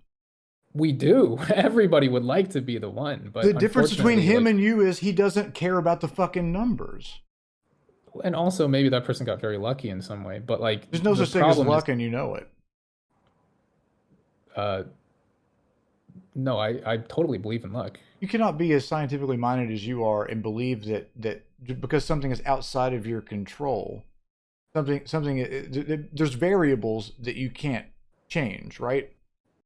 There are knock-on effects from things that happened tens of billions of years ago that have allowed us to even be here having this conversation, right? And True. there's things that will happen billions of years from now as a result of this conversation. Absolutely. It's I don't think that's controversial. Like every word we say is causing the butterfly effect, right? Every breath we take is causing little mini butterfly effects. Everything we do affects something somewhere. And affects dominoes falling. It's just if we could look in multiple dimensions, we would just see just an unbelievable density of dominoes just floating and flowing out of us in every direction at all times, even when we're asleep, even when we're in a coma. Everything is happening because everything is happening because everything is happening, right? Yeah, like like I think there are a lot of like you can trace back a lot of stuff, but um the amount that you can engage or interface with that sometimes just ends up being probability. Like I'm sure if you really boil down a coin flip to I don't know, some degree, maybe you could, but there's some weird stuff here with like, is quantum mechanics real at some level? Maybe you could trace it down to that, but um, That doesn't matter here for sure. I think that I think luck exists insofar as I can understand it. I don't think that a lot of times people are able to like fully manipulate the situations that they encounter. Fully no. I'm not suggesting you can. I'm not suggesting like damn the consequences, damn the odds, just go make it happen. That's not what I'm saying. What I'm saying is if you don't have that mentality, it can't happen. Oh, you're right. Like, so I think this is where like the communication barrier is happening. I don't think so. When I say this type of stuff, I'm not saying like. Also, give me a second. The point I'm trying to make, and this actually, I think anyone who goes and watches our other conversations will be able to see a thread that goes through them. I think that anytime you and I have any sort of something approximating a communication issue or where we're speaking past each other, I don't think we actually are.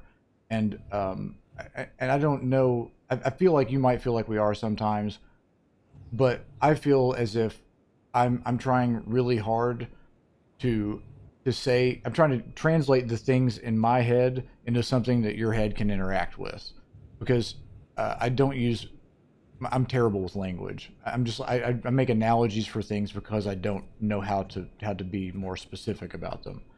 Not because I'm trying to be artistic or something poofy about it. Um, I think, and I really think this, my ability to do that is why, despite the fact that I'm like autistic or nerd or whatever else, whatever pejoratives you might say about my personality, I think that I am still able to have conversations with women that are capable of going in productive directions, is because I'm willing to just say, you know what, maybe the way you look at things actually is fine, even if it's not correct from like a scientific or definitional perspective. I see where you're coming from. I can see how you got there. I can see why you find value in staying there. And if I'm being honest with you, I'd rather be where you're at than where I'm at. So I'm going to come over there. Well, I think you're better than me at language, especially when it comes to presenting on Twitch. So I wouldn't, I like I really can't criticize you here. But the um, the reason why I think that there is a communication barrier is and I think most people that reasonably that are reasonable and also have this issue that I have when it comes to inceldom.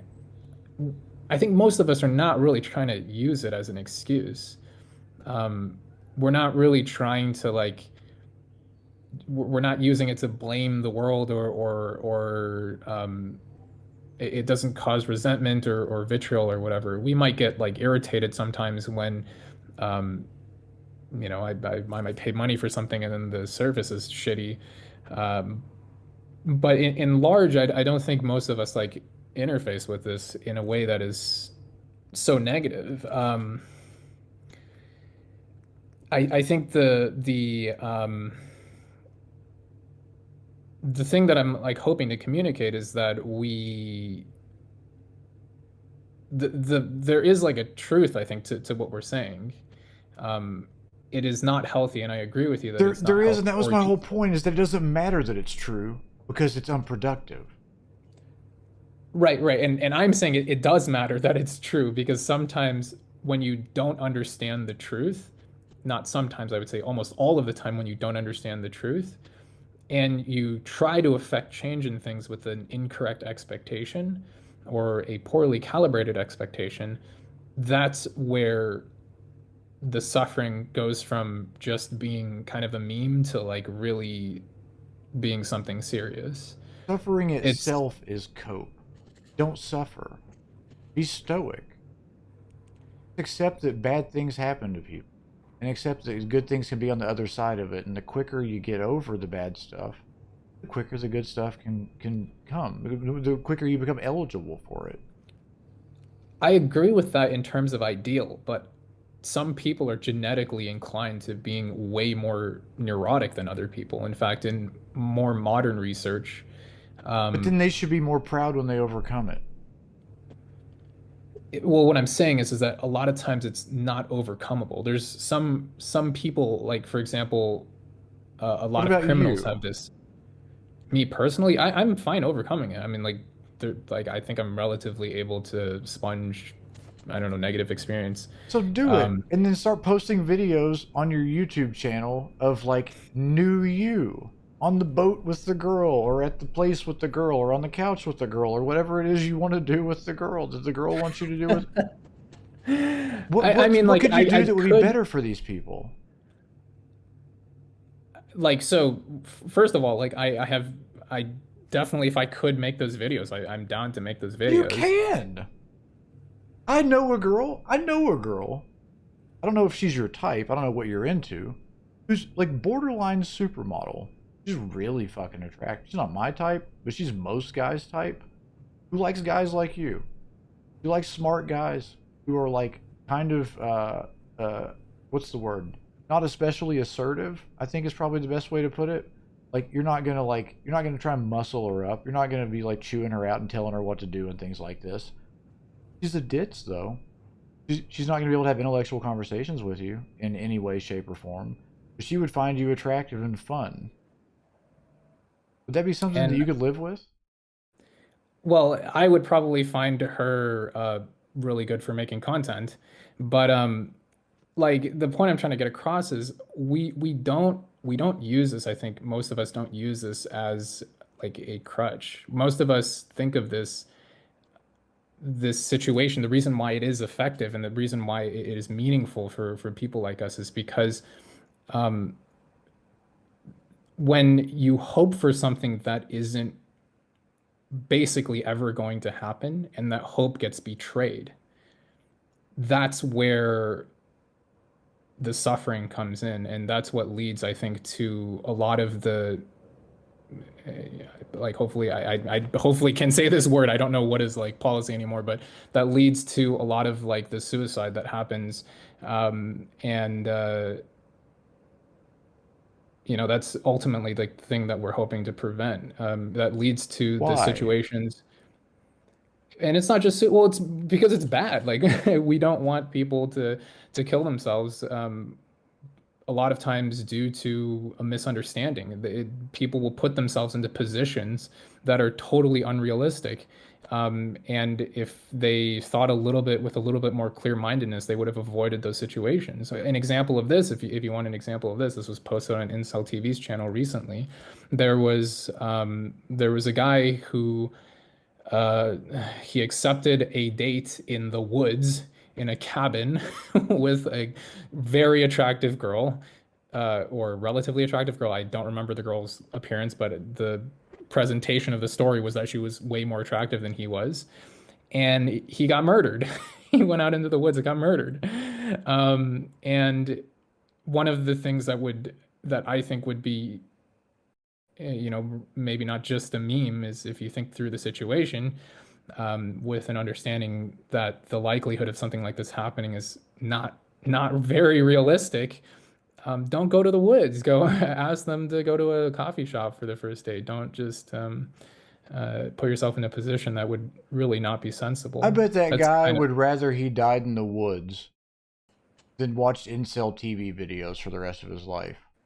And I would have rather him died in the woods than watch incel TV. And me too. I would rather die in the woods. I would rather take the risk dying. I mean this with all my heart.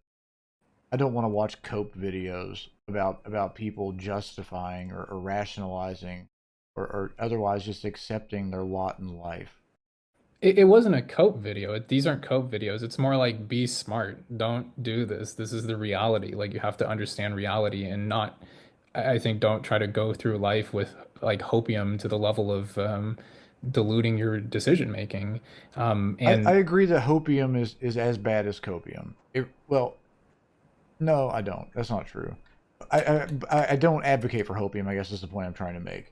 I'm talking about actually being realistic here, and I think there really is cause for optimism. There really is cause for like if we want to talk about anecdotes, we can talk about anecdotes all day about the people who actually did push through the thing, the people who actually did get past the problems, the people who actually did find their dream girl. Right? These things happen also. And I don't think we should focus on those things either. I don't. I don't think that's especially valuable. But realistically, I think everyone knows that outliers exist.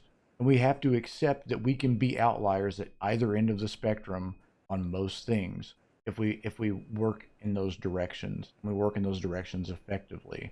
And hoping and coping are two things that do not have much, if any, potential for moving you in those directions. yeah, I agree. And like I think it would maybe if we do have a follow-up conversation on this, if you end up getting a chance to watch some of like Incel TV's videos, I don't know if Face and LMS posts anymore, but I'm if you too get a busy chance to watch, talking to girls and stuff. sure. But Yeah. if you do get a chance to watch some of their videos, you'll see that a lot of the sentiment is yeah, like go get, go try to get money, lift, do whatever, but do it for you. Don't do it with this expectation that this is the thing that's going to solve your incelibacy. This is the thing that's going to cause your suffering to end, because the girl is going to see that you can power clean 240 pounds, and that's like the most impressive thing. Don't do that. Like that's the wrong mindset. You want to go into these situations like more realistic. I think that that's like the goal. I mean, I don't entirely disagree with the idea that you can get your hopes up too high and then as a result be disappointed when things don't go the way you want. I mean, that's why I don't advocate for being like overly optimistic and being unrealistically optimistic. But the point I'm trying to make is that if you don't feel like you have a potential to make good things happen, it's almost impossible to do it. I'm not saying expect good things to happen to you. I'm saying be someone who can make good things happen and then try to make them happen. And when they don't, try not to be so upset that they didn't happen and focus more on what you're going to do different next time and just be realistically positive, you know? Is there anything else that you would like to say? Any myths that you would like to dispel? Is there anything I said that you disagree with so much that you're gonna like wish you would have said something? Um, I was somewhat interested in hearing about your takes on. So the black pill community has done a lot of, and I think I know what your response is going to be. It's going to be, I don't care. But like the black pill community has done a lot of work on trying to qualify like features of attractiveness. Um, they they've kind of like turned it into a science that usually only designers or like artists care about. Um, I was curious to hear if you thought any of that like was valid, if that aligned with what you felt was attractive. The work that's been done is not to evaluate the attractiveness of women. It's usually done in terms of helping people evaluate their own attractiveness. In fact, it's more leaned towards like male attractiveness, Okay, I which would say that kind of anything on that weird, but list that is actually immutable is fucking worthless to think about, other than like just assess reality and move on with your life. If mm. being short is the main axiom, or if height is like the main axiom upon which Oh, I think you maybe the reason why I feel like there's a disconnect is because it sounds like you haven't watched the content, which makes sense. But if you get a chance to watch the content, I'm really curious to hear your thoughts on this because the stuff they analyze has nothing to do with like height and stuff. They talk about like the angles of your face and like there's a whole geometry to it. Oh, so they're And actually getting into like the more like psychological aspect of things rather than the social yeah, stuff. yeah. Okay, It's I'm stuff that actually like really really familiar only with this. I artists. studied psychology. Um, Okay. my take on this shit doesn't matter. It actually doesn't matter on an individual level. It doesn't matter. There's nothing you can stand to gain from watching this other than maybe finding out something about yourself that you wish you didn't know, or something about yourself, maybe in a best case scenario that you didn't know was a positive, but you only think it's a positive because a group of people, an average of people, or a lot of people find this thing to be a positive. That doesn't mean that the girl that you like, that you want to hook up with, holds these beliefs. This is the honestly, basing your opinions on this stuff is no different than being racist or sexist. You're literally you're ascribing things that come from a group because of a group, attributable to a group, to an individual, right? Why the fuck would anybody ever do this on an interpersonal level? Well, so normally it's meant for the person themselves. Yeah, even if you're Um, applying it to yourself, you're being racist or sexist or whatever else against yourself. If you think that's okay, then we can have a deeper conversation about that, and that's fine. I think there might be something okay about that, but as a general rule, I don't think it's different. Do you? I think so. In sentiment, there is not a difference. Yeah, you're ascribing I mean, characteristics from mechanically, uh mechanically, as in So could you clarify that? like how you arrive at a place where this is something that matters to you, and how you map it onto your reality. So the arrival part comes from studies, and it comes. A lot of the stuff is actually applied in like Pixar films. This is why I said like earlier, the Which is people why I who care call about them porn. this. Sure. I mean, there's a degree of truth to that. The these principles a lot of times just come from like scientific studies. So the arrival part, I think, is generally done. Um, relatively like in a regimented manner. In terms of forming a conclusion, the only thing that I found that could be useful about it is there is one bias that's been really heavily observed, which is people find themselves a lot more attractive than they actually are. You can see this when people. One of the experiments that tested this was when you flip the person's picture horizontally, and this happens on your phone now automatically, but you flip a person's picture horizontally, and they feel that's not a picture of them because it's like significantly uglier. Something happens in the brain, and I don't know the like entire tree of papers that lead to this, but there's something that happens in your brain that causes you to appreciate your own appearance and attractiveness more. And that a lot of times can lead to delusion, especially on like the calibration front for when an incel goes, man, like I should have Stacy. Like this is realistic, you know? I think that that can be a contributing factor to a delusion like that. I think these guys should be left to their delusion. Yeah, I mean, they could if there wasn't any negative consequences, I think. Well, I mean, what do you think? Do you actually think you're changing the way they view things by telling them they're not as attractive as they think they are? I mean, if the comment sections and the emails that supposedly have been received by some of the content creators that make content focused on that are genuine, then it certainly has had some effect. People seem to be going, "Oh, I think if part of somebody's interaction with the world is reading comment sections and taking things seriously, they're fucked. They're fucked. They're I mean, absolutely like as fucked. signal, like maybe it doesn't." Maybe it doesn't have an impact. I don't know. Like I don't know if it's representative at all. But if it's genuine, then yeah, you could say that there has been a positive How impact. do I you think develop that a people. heuristic, or how could you look at a comment section and tell somebody how to parse the valuable from the worthless, the real from the trolling? I don't know. That's why I'm qualifying it with a conditional. I just I'm not sure. Comment sections are literally AIDS. I would actually rather have AIDS than read comment sections. Unironically, it's awful for you. That's very extreme. I mean it with all my heart. They're all. Have you read comment sections on a really popular video on a controversial subject? Yes. What did And you gain from that? What did you lose? I'm still working on this myself, but I get baited every time.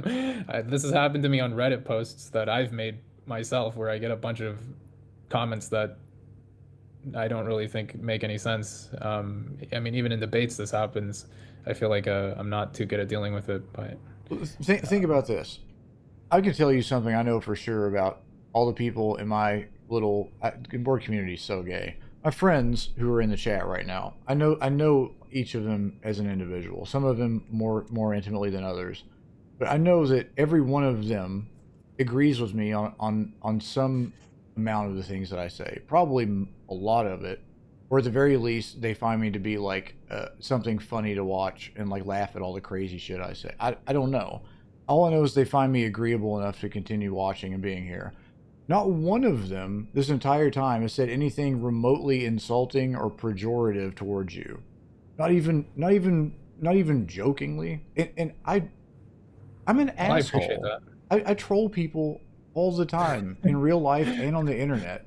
I make fun of people for things that they can't change about themselves. I'm an ass. I make fun of fat people constantly. Okay? I make fun of I think they people. can change that though. I make fun of trans people.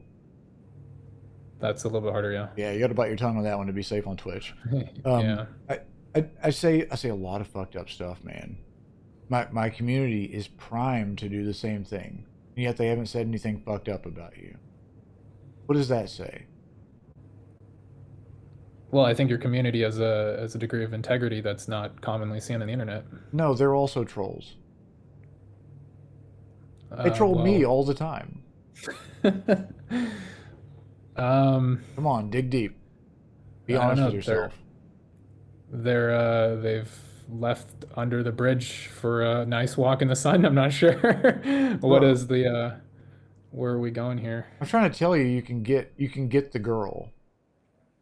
Oh, I see. I see. Okay. Sorry, that didn't connect. You don't have something inextricably it's something inextricable. I can't talk. God damn it. There's nothing inextricable from you that would preclude you from getting the girl. There just isn't. I mean, I appreciate the sentiment, and I think like I fundamentally believe that I have the ability to affect enough change in myself that I can find a partner. Yeah, for sure. That's one of the reasons why I continue to work towards improving myself and try to get better. I think you're right on that for sure. I think the sentiment that I'm trying to communicate is not just that, and that for me personally, as I mentioned earlier, I think I'm on not the worst end of this. There are a lot of people that I know, and this is actually the second anecdote I was going to tell you, but I don't know if you have time for this. It's a little bit quick. You got 5 minutes tops. Go ahead. Okay. So one of my friends, he's a genius. Like, and when I say genius, I don't mean like, he's like very smart in my group of friends, or like, I know I go to a really good university and he's like really smart in this group of people at the university or whatever. He's like internationally just known for being very good at what he does, and it deals with intelligence. And we've had some conversations about life and stuff like this, and he has expressed difficulty finding a partner before. And I raised this situation, this hypothetical to him one time, where I said like, life is like really, really fickle. If your genetics had been just a little bit different so that you weren't able to appreciate the things that you do at the degree that you do them at, or you were just a little bit shorter and you didn't have the advantage that you have when it came to height, that's like two genes maybe or something.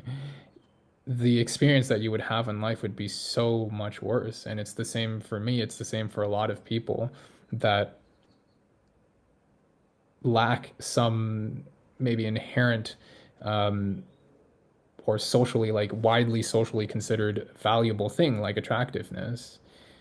And he thought about it for 2 seconds. He was like, "Holy shit! If I didn't understand the thing that I do at the level that I do, life would be really awful. It would be very, very dark." And I think that this is this is like more so kind of the type of people that maybe the regularity when it comes to engaging with romance and finding a romantic partner, that's like the genuine struggle. It's not so much the memes that exist online. I maintain that it's only a struggle because you allow it to be. And I maintain that if you want to look and say, thank God I have the thing that I need to have in order to get the thing that I want to get. I could say inversely, quit focusing on the thing that you think is keeping you from having stuff. Focus on what you actually do have. So one day you can say, man, if it wasn't for this thing, I wouldn't have been able to get all these other things, right? I mean, he did. He definitely focused on the thing that he had, which is You, I'm talking to you though. Oh, me too. I like absolutely me too. I'm not saying like I'm like that's what I mean by I don't feel like I'm on the worst end of this. And in fact, I would say like even in comparison to my friend, I'm a little bit safer than he is, I would say, like in terms of the fickleness of life. But the reason why I brought that up was like things can get really bad if you have nothing. Things can get really, really bad. It's the struggle sometimes I've been there, you have man. no choice but to think of things as a struggle because you have no leverage. I've been there, and it was the most freeing experience of my life. Now I appreciate everything I do have in an entirely different way, in a sincere way. I'd be curious to hear about that story sometime. That sounds like you should write a book on something like that. Nobody would read. Nobody wants a sad story. It's not even sad. It's just Well, fucking stupid. I was an idiot, you know. I'm sure the insights have value to some people, or if you tell it on stream sometime, that'd be interesting to watch. Um, I I don't would know. It's hard to say. I'd rather focus on winning. I think that's more valuable. I think it's more valuable uh, to to enjoy things than to limit. You know? Yeah, I mean, like, okay, I agree. There is a degree of like sad boy, nostalgic, whatever, melancholy with this story that I just told. I agree with that. Yeah, sure. So I have one last question for you. Yes or Okay. no? Yes or no? Are you prepared to stop calling yourself an incel? Will you on stream right now denounce calling yourself an incel? I didn't word that right, but you know what I mean. No, I can't because I still definitionally fit the meaning. I gotta mute my phone. Sorry. No, I don't care about that. Why not be voluntarily celibate? Why not just say I'm not fucking anybody? I'm fucking somebody who's worth fucking. Well, if I was voluntarily celibate, I would call myself voluntarily celibate. I'm just not. That like I am a trying. I'm trying. So We need to follow up because I need to get you on this. I need to this has to change. This is like a personal. This is personal now. This has to change. okay. Let me know when you got some time, and we'll make it happen soon.